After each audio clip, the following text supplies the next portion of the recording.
Hello hi welcome to Bhargavi's ప్రపంచం. ఈరోజు మీకు పుదీనా చట్నీ ఎలా చేయాలి అనేది ఒక చిన్న రెసిపీ అనేది షేర్ చేస్తాను. ఈ రెసిపీతో పాటుగా మీకు ఒక చిన్న స్టోరీ కూడా చెప్తాను, అది మన లైఫ్కి ఉపయోగపడేదే. అయితే ఈ పుదీనా చట్నీ కోసం కావాల్సిన ఇంగ్రీడియంట్స్ ఏంటి అంటే పుదీనా, ఆయిల్, పల్లీలు, పచ్చిమిర్చి, జీలకర్ర, టొమాటో అన్నమాట, చిన్నులపాయలు కూడా.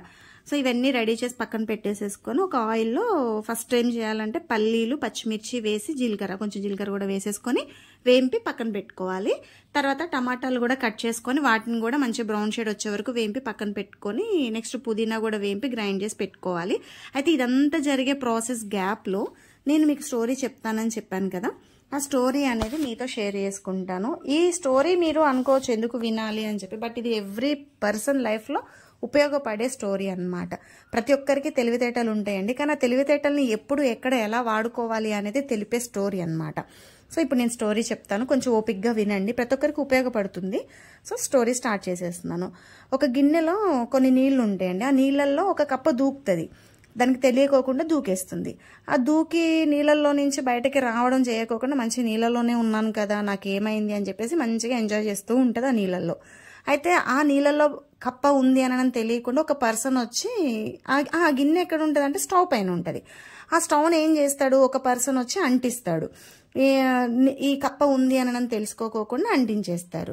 ఇలా అంటించినప్పుడు స్టవ్లో నీళ్లు ఇంకేమవుతుంది, మనం స్టవ్ అంటించిన తర్వాత కొద్ది కొద్దిగా వేడెక్కుతూ ఉంటాయి కదా, ఆ కప్ప వేడికి తట్టుకొని నిలదొక్కునే ప్రయత్నం చేస్తుంది తప్పిస్తే అందులో నుంచి బయటపడాలి, వేడి పెరుగుతుంది, ఇంతసేపు నేను ఎంజాయ్ చేశాను, ఇందులో నుంచి బయటకి ఎలా రావాలి అనే ఆలోచన మాత్రం చేయట్లేదు. అది ఎంత వేడి పెరుగుతుందో ఆ వేడికి తగ్గట్టుగా తనని తను అక్కడక్కడ తిరుగుతుంది, చేస్తుంది ప్రయత్నం, అందులోనే తిరుగుతుంది తప్పిస్తే అందులో నుంచి బయటకి రావాలి అని మాత్రం అనుకోవట్లేదు, అలా ప్రయత్నం కూడా చేయట్లేదు కనీసం. సో ఇలా కొంచెం సేపటికి ఆ నీళ్ళు ఏమవుతాయి, ఎంతైనా మరిగే స్థాయికి వచ్చేస్తాయి కదా.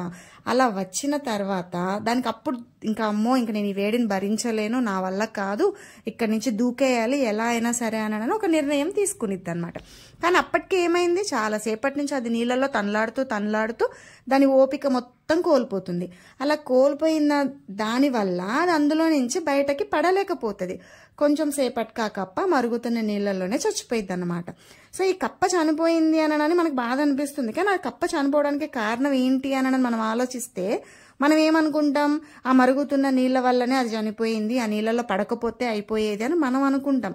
కానీ అసలుకి రీజన్ అది కాదు కదండి. నిజం ఏంటంటే బయటకు ఎప్పుడు దూకి నా ప్రాణాలు నేను కాపాడుకోవాలి అనే డెసిషన్ అది తీసుకోలేకపోయింది, టైంకి తగ్గ డెసిషన్ తను తీసుకోలేకపోయింది. అందువల్లనే ఆ కప్ప చనిపోవడానికి రీజన్ అయింది. అదే ఫస్ట్ నేను నీళ్ళల్లో పడ్డాను, మరి ఇది నాకు ప్రమాదాన్ని తెచ్చి పెట్టిద్దేమో అన్న ఆలోచన కొంచెం వచ్చినా అది దూకే ప్రయత్నం చేసేది, కానీ అలా చేయలేదు. నీళ్ళు కొంచెం వేడెక్కుతుంది అని తెలిసినప్పుడన్నా ఇది నాకు ఏదైనా ప్రమాదమా అని కూడా ఆలోచన చేయలేదు. మొత్తం దాని శాయశక్తుల ప్రయత్నం చేసి శక్తి మొత్తం కోల్పోయే వరకు అందులోనే పడి ఉండి తన ప్రాణాలని తనే కోల్పోయింది.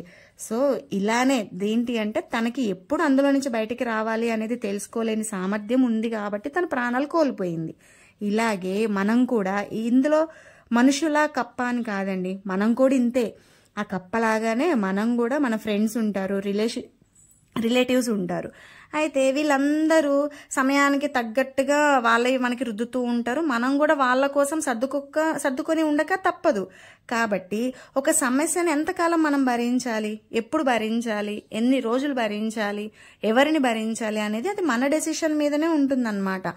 వాళ్ళు మనకి పెట్టే ప్రెషర్స్ పెడుతూనే ఉంటారు. ఒక నెగిటివ్ పర్సన్ వస్తారండి, మనకి నచ్చరు వాళ్ళు, కానీ వాళ్ళు వచ్చిన ప్రెజెన్స్ని మనము యాక్సెప్ట్ చేస్తాం, మనకి నచ్చదు కానీ వాళ్ళని బాధ పెట్టొద్దు అన్న ఉద్దేశంతో మనము వాళ్ళని యాక్సెప్ట్ చేసి ఆ కష్టాన్ని కూడా మన ఇష్టంగా మలుచుకుంటాం. కానీ అంత పరిస్థితి మనకు అవసరం లేదు కదా. సో వాళ్ళు మానసికంగా మనల్ని భౌతికంగా, కోపంగా, ఫైనాన్షియల్గా వాడేసుకుంటారు, కానీ మనం ఎంత అవకాశం ఇస్తే అంత వాడేసుకుంటారు. అయితే ఎప్పుడు వాళ్ళు వాళ్ళ నుంచి బయటపడాలి, వాళ్ళ నుంచి మనం దూరం అవ్వాలి అనేది మాత్రం మన చేతుల్లోనే ఉంటుంది. ఈ డెసిషన్ మేకింగ్ అనేది లైఫ్లో చాలా ఇంపార్టెంట్ అండి. అది ఏ రిలేషన్షిప్లో అయినా కానీ ఒక డెసిషన్ మేకింగ్ అనేది చాలా ఇంపార్టెంట్. దానివల్ల మన లైఫ్, మన చుట్టూతో ఉన్న జనాలని మనం ఎలా రియాక్ట్ అవ్వాలి, ఏం చెయ్యాలి అనేది మనకే రావాలి. వాళ్ళ ఇష్టాలు, వాళ్ళ కష్టాలు మన పైన రుద్దుతారు, అది ఎంతవరకు తీసుకోవాలి అనేది మనమే ఆలోచించుకోవాలి. సో ఇది స్టోరీ. సో ఈసారి మీ లైఫ్లో మీరు ఎంతవరకు కాంప్రమైజ్ అవ్వగలరు అంతవరకే అవ్వండి. అంతకు మించి ఉంటే మీరు ఎక్స్ప్లెనేషన్ ఇచ్చుకొని ఆ ప్రాబ్లమ్ని సార్ట్అవుట్ చేసుకోండి తప్పిస్తే ప్రాణాలు పోయేంత వరకు మాత్రం ఆ ప్రెషర్ని అయితే మాత్రం మీరు తీసుకోకండి. ఇది నా చిన్న సజెషన్ మాత్రమే. ఓకేనా? ఎనీవే ఈ స్టోరీ పూర్తయ్యేసరికి నా తిరగమాతకు వచ్చేసింది. ఓవరాల్గా నా పచ్చడి మొత్తం వేంపడము అయిపోయింది. చూసారు కదా మీరు వీడియోలో. సో ఆడియో మాత్రం నాది వినండి, వీడియో మాత్రం తప్పకుండా చూడండి. పచ్చడి మొత్తం రెడీ అయిపోయింది. ఆ వేంపుకున్నది మొత్తం మిక్సీ చేసేసాం. మిక్సీ దానిని మనం పోపు వేసుకోవాలి. పోపు అనేది ఆప్షనల్. అయితే ఈ పుదీనా చట్నీలో నేను చింతపండు యాడ్ చేయలేదు. ఎందుకు అంటే మనం ఇడ్లీలలో దోశలలో కూడా ఇది వాడుకోవచ్చు కాబట్టి నేను చింతపండు యాడ్ చేయలేదు. రైస్లోకి మాత్రమే వేసుకోవాలనుకున్నప్పుడు మాత్రం మీరు కొంచెం చింతపండు యాడ్ చేసుకోండి. ఈ పోపు కూడా అన్నెసెసరీ అండి, కావాలి అనుకుంటే మాత్రమే వేసుకోవాలి. ఆయిల్ ఎక్కువ వద్దు అనుకునే వాళ్ళు ఈ తిరగమాతని కూడా స్కిప్ చేసేసేయండి, దానికి సందేహం ఏం లేదు.